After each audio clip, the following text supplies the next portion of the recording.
quero mais dinheiro. Tá.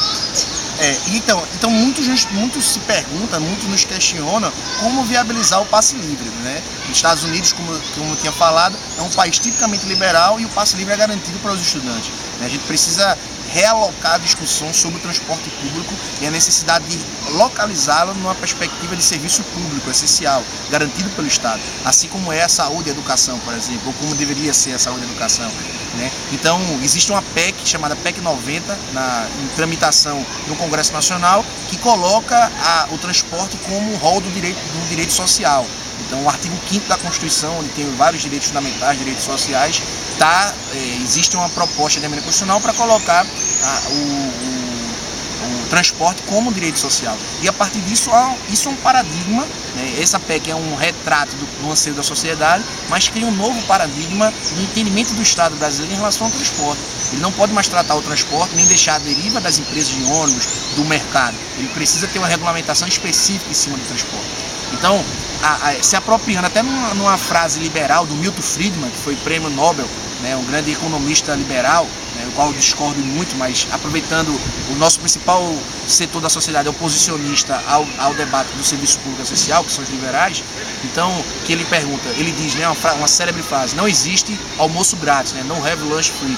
Então, e a gente acredita que realmente não existe almoço grátis, mas a gente acredita que existe uma quantia vultuosa de dinheiro do Estado sendo gasta indevidamente. A gente precisa realocar isso.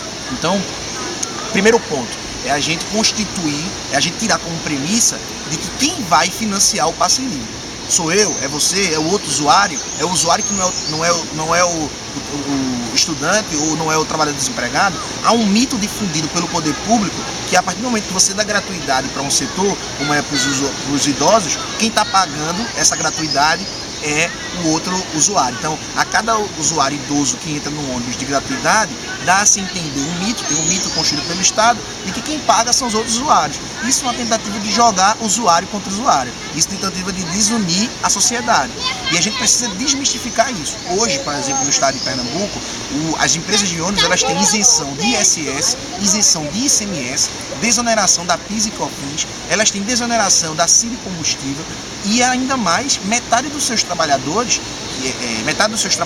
anualmente são aposentados por conta de doença do trabalho. Ou seja, o principal gasto das empresas de ônibus, em virtude das desonerações que elas têm, desses impostos que eu citei, seria com a folha de pagamento, né? Os trabalhadores que anualmente recebem aumento por conta do aumento do salário mínimo, então há o aumento da categoria, mas a gente analisando dados do próprio Ministério Público do Trabalho, que a gente vai passar para os colegas que estão gravando, observa que metade dos trabalhadores hoje na região metropolitana do Recife estão lotados de INSS. Ou seja, já é o Estado brasileiro, a partir, para quem não é da área jurídica, é importante colocar que quando há um acidente no trabalho, por exemplo, esses trabalhadores têm se aposentado cada vez mais com problema de coluna, problema na cervical, problema na perna, a quantidade de calor é muito grande em cima do motor, o motorista trabalha em cima do motor, o estresse, então a fumaça. Então existe uma série de problemas que ocasionam um acidente no trabalho e que colocam que o trabalhador deixa de ser bancado, deixa de receber seu salário pela empresa,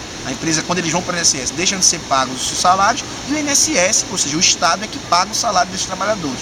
Ou seja, metade dos trabalhadores hoje estão no INSS. Então a folha de pagamento, que era uma grande desculpa para as empresas de ônibus aumentarem reiteradamente e não garantirem o passe livre, por exemplo, era da folha de pagamento. E a gente tem um mito que precisa ser desconstruído, né? Isso, inclusive, é um teor de uma ação do Ministério Público do Trabalho contra as empresas de ônibus. O próprio valor o próprio valor da tarifa, funcionário também, o próprio valor que o funcionário ganha, abaixo, que é abaixo da previsão. Então, por exemplo, a gente tem esse primeiro mito que precisa ser desconstruído. Um outro mito, um outro problema que a gente precisa encontrar é a remuneração do serviço, né? Então, a remuneração hoje do serviço ela é feita pela rodagem da catraca, né? Por exemplo, rodou a catraca, a empresa de ônibus ganha em cima daquela passagem. A gente precisa fazer com que o Estado tenha o entendimento que o serviço seja pago ou remunerado dele como um todo. Então, por exemplo, vão ter 10 ônibus que vão viajar de Rio Doce até o centro da cidade do Recife no intervalo de meia hora. Então, independente de quantas pessoas estiverem dentro do ônibus, aquele serviço vai ser remunerado não em relação à demanda de pessoas, mas em relação ao serviço completo. É por isso que hoje a gente vê ônibus ou linhas que têm um percurso menor com valor de passagem maior.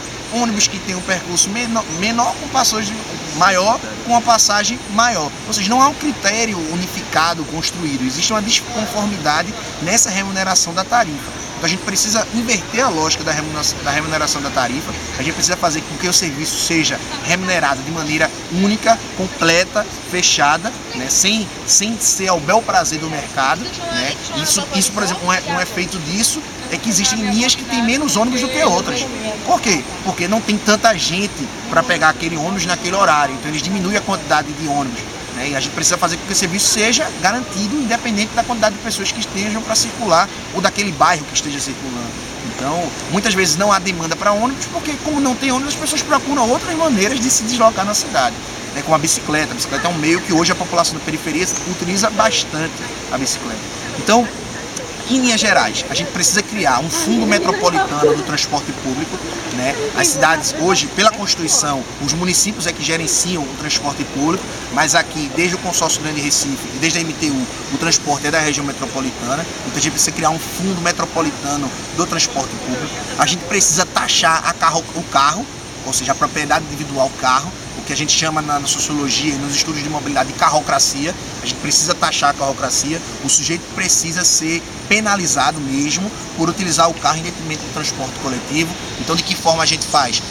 Construindo uma contribuição social em cima do IPVA. O IPVA hoje é um imposto, né, e a gente sabe que imposto é uma luz jurídica. O imposto ele não pode ser deslocado para um serviço específico, mas uma contribuição social pode. Então a gente precisa criar uma contribuição social em cima do IPVA, ou seja, o sujeito que tem um carro, que queira utilizar o carro como transporte individual, em detrimento dele utilizar o transporte coletivo, precisa contribuir com o transporte coletivo. Então uma contribuição social em cima do carro, em cima do IPVA. A gente precisa taxar também os principais centros de comércio, de shoppings e de varejo que acumulam riquezas em bem da sociedade. Hoje, a maioria dos shoppings, bancos, empreendimentos imobiliários, alfaviles, zonas de livre circulação de comércio, bens e serviços, elas provocam um deslocamento na malha rodoviária. Por exemplo, a gente viu a construção do Shopping Rio Mar. Lá houve um deslocamento de ônibus para poder atender o Shopping Rio Mar. Criação do Shopping Recife, houve um deslocamento de ônibus para atender o Shopping Recife. Né? Então a gente precisa fazer com que esses setores dêem uma contrapartida social, porque eles estão tendo linhas, estão tendo pessoas, consumidores para estarem nos seus estabelecimentos, quando na maioria das vezes esses empreendimentos têm isenção de imposto. A maioria desses shoppings tem isenção de imposto. Que afeta até a própria mobilidade. Exatamente. Total de uma maneira geral. Você muda diversas linhas, você muda tudo, exatamente. A mobilidade, o horário, como vai afetar exatamente. A mobilidade do então você precisa taxar esses espaços. A gente precisa construir IPTU progressivo em relação a esses grandes empreendimentos. O Projeto Novo Recife, esses empreendimentos grandes que estão sendo construídos precisam ser taxados. Outro setor que precisa ser, isso tudo, essas taxações, tudo reverberando dinheiro para o Fundo Metropolitano de Transporte. Né? Um outro setor que precisa ser taxado é os setores, na perspectiva ainda da carrocracia, os setores de garagem. Hoje a gente vê no centro das grandes cidades uma série de garagens, né, estacionamentos privados, que fomentam as pessoas a saírem de carro para o centro, em detrimento do transporte coletivo, sem nenhuma contrapartida. Hoje o que a gente mais vê são terrenos baldios que as pessoas constroem, que as grandes empresas alugam e constroem estacionamento privado. Então, e hoje não há contrapartida legal, jurídica, nenhuma desses estacionamentos. O dono do estacionamento apenas paga o aluguel para o dono do terreno, ou seja, não há imposto naquele serviço. Então, se há um serviço de garagem que fomenta a ida do carro para o centro, esse transporte, essa garagem precisa ter uma remuneração, uma contribuição social para o transporte coletivo. Então a gente precisa criar uma contribuição social que incida sobre o serviço de garagem, de estacionamento privado. Outro ponto, a Zona Azul. A Zona Azul é algo que já é uma prestação do Estado, que é uma exigência do Estado, em detrimento de quem utiliza carro no centro. Mas faz 10 anos que não há aumento da Zona Azul. Então a gente precisa fazer com que a Zona Azul aumente o valor. Né? Não dá para a sua contrapartida de ir de carro, de ocupar espaço no centro, em detrimento de pessoas de transporte coletivo, ser apenas R$1 ou R$2. A gente precisa aumentar cada vez mais o valor da Zona Azul e esse valor ser revertido para o Fundo Metropolitano do Transporte. Um outro ponto, a gente precisa municipalizar a CID Combustível. Hoje, a CID Combustível é o principal imposto que incide sobre o diesel e os derivados do petróleo, ou seja, o insumo que faz com que os ônibus rodem na cidade. E a gente precisa fazer com que a CID Combustível seja municipalizada. Hoje a CID ela é recolhida pela União, só que não é a União que administra diretamente o transporte. Então a gente precisa fazer com que os municípios tenham dinheiro para poder também financiar o Fundo Metropolitano do Transporte. Então a municipalização da CID Combustível é outro ponto importantíssimo para a criação desse Fundo Metropolitano. Um outro ponto, publicidade. A gente precisa fazer com que as publicidades nas paradas de ônibus, nos outdoors atrás dos ônibus, em toda a estrutura do transporte público, seja utilizada para financiar o próprio transporte público. Não pode o transporte público dar uma visão enorme para essas empresas que fazem publicidade. Existem empresas especializadas para publicidade, mas não há contrapartida para o transporte. Então o dinheiro que é utilizado e arrecadado com publicidade tem que ser deslocado para o Fundo Metropolitano do Transporte, né? A gente precisa também criar um mecanismo de absorção de outros transportes, de outros modais de transporte. A gente precisa integrar o transporte. O metrô precisa estar integrado com o ônibus, precisa estar integrado com a bicicleta. Então, por exemplo, a gente precisa não reduzir o IPI para carro, mas reduzir os impostos para as bicicletas, reduzir os impostos para os ônibus, reduzir o imposto para a tecnologia e aperfeiçoamento da malha rodoviária como um todo. A própria bicicleta aqui ela tem imposto de mais de 100%. Então, quando seria o preço de uma bicicleta? Você tem que rever como você faz esse estímulo e esse modal, porque o carro, que é um veículo individual, digamos assim, porque muitas vezes cabem no máximo 5 pessoas, mas muitas vezes tem uma pessoa lá. O próprio carro ele tem isenções, ele tem estímulos à sua compra, ele tem estímulos para a população utilizá-lo. Então, se a gente pensa em outra forma de modal, você tem que pensar como dar estímulos para esses modais, que é justamente o que Pedro está falando, que são estímulos financeiros, que é será que você tirando tudo isso não dá para fazer? Exatamente. Então, e a gente precisa também, alicerçado a isso, ao desenvolvimento do outro modal que é federal, que é o metrô. A gente precisa expandir o metrô para as outras áreas da zona norte do Recife, a zona leste do Recife, a zona oeste precisa ter a expansão do metrô e precisa estar integrado com as bicicletas. Então, o Fundo Metropolitano do Transporte, a gente tem alguns cálculos, né, estudos do IPEA mesmo. Hoje, por exemplo, metade as famílias brasileiras gastam cerca de 30% do seu orçamento com o transporte.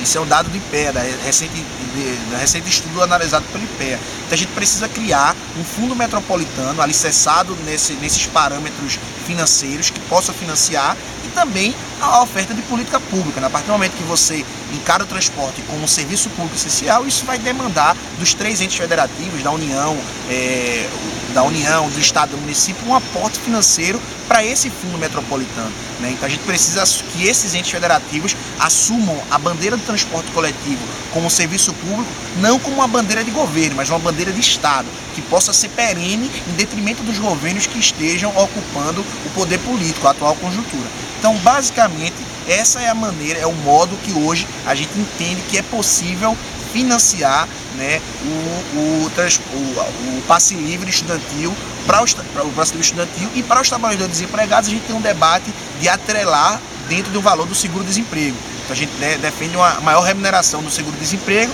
para que seja uma parte dessa garantida para 2 passagens por dia, por exemplo, para os trabalhadores desempregados, né, a passagem de ida e a passagem de volta. Então, esse é mais ou menos o panorama onde a gente tem estudado e tem debatido como se encaixaria, né, a financiarização, a plataforma econômica, né, do passe livre. Então, é mais ou menos isso. Eu aconselho a vocês, estudantes, todo mundo que esteja assistindo, a procurar no YouTube, né, um vídeo chamado Como Entender a Tarifa Zero, né, onde tem várias explicações de urbanistas, economicistas,